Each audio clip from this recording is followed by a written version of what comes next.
Some time now that the road to the White House runs right through Georgia, and voters today broke records, making their voices heard. And speaking of records breaking, we're talking more than 250,000 people that have already cast their ballots so far on the first day of early voting. And we caught some lines out the door as people waited, but don't let these lines fool you or stop you from voting. Election leaders say that these lines moved pretty fast with minimal issues and letting people cast their ballot. We're hearing that it took about less than a minute for people to get through those lines to cast their votes.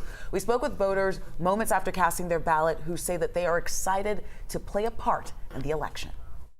Now I'm getting my vote in today, right now. I would say get out and find out, because what's going to happen is you're going to see something you don't like.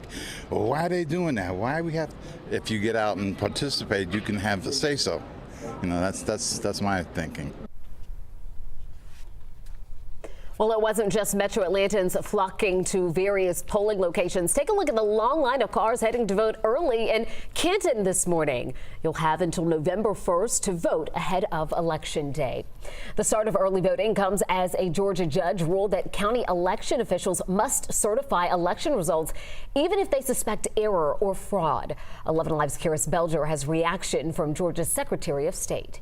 Secretary of State Raffensperger says he expects this election to be similar to 2020 in terms of early voting numbers. Raffensperger once again touted the security and accuracy of the elections process in Georgia. At the top of the news conference, Raffensperger told reporters that as of 10:29 this morning, 71,008 people had voted early.